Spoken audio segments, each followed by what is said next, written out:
At Intel, world-changing ideas start with real solutions, and real solutions start with exceptional engineering. The quantum computing revolution, the next generation of AI experts, the renewable energy grid, early diagnosis for cancer. The examples are countless, the impacts are endless, but the foundation is always the same. It starts with Intel. Learn more at intel.com/stories.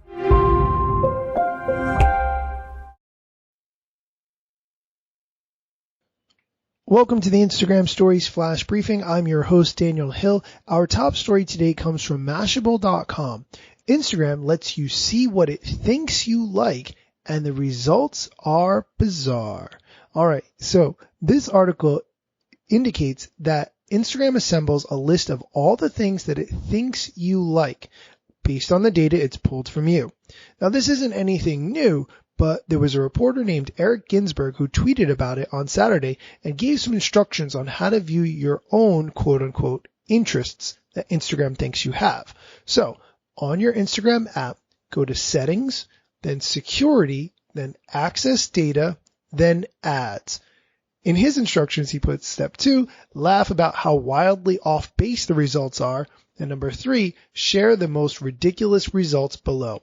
Now, I actually wasn't aware that this list existed, but recently I went through my Facebook account and I removed all the pages that I'd liked in the past that were no longer relevant, and any other associated ads that I was shown related to things that I'd liked in the past. And obviously there's been a lot with Facebook tracking people and incorrectly noting their interests based on friends of friends and so forth.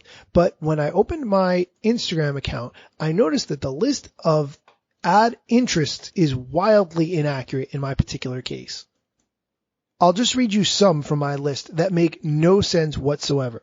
For instance, Special Forces, United States Army. I've had zero interest in this in my entire life, I can promise you. Toddler. We have no children, so I don't see why I would be interested in that.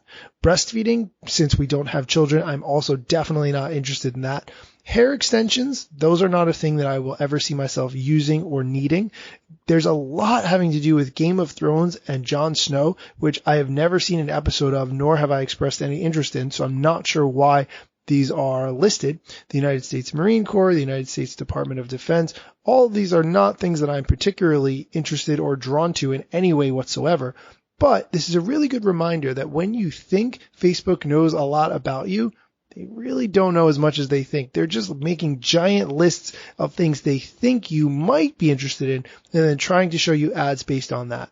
Do me a favor, take a look at the list that you have, see what's in it, and let me know the craziest thing that's in your list. I would love to hear it. Mine is probably South Asian wedding photography. Why is that even in my list? In other news, TheVerge.com had an article, Would Quitting Instagram Make Us Happier?, which is actually just a brief intro toward about a podcast that they did recently. Does deleting Instagram make you happier, as part of the series Why You Push That Button?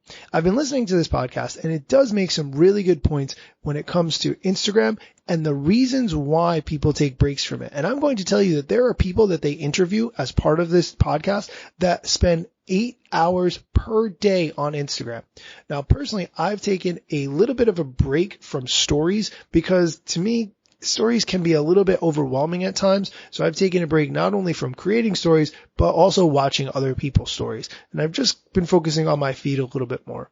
The Instagram app can be very draining. Looking at other people's lives for so many hours per day, I don't know how other people do it. It made me conscious of not only the time that I do spend on the app, but how little time I spend on the app in comparison to other people. Definitely check out this podcast episode for The Verge. Would quitting Instagram make us happier? You can search for that in whatever platform you listen to podcasts in. That's it for today's Flash Briefing. Thanks for listening.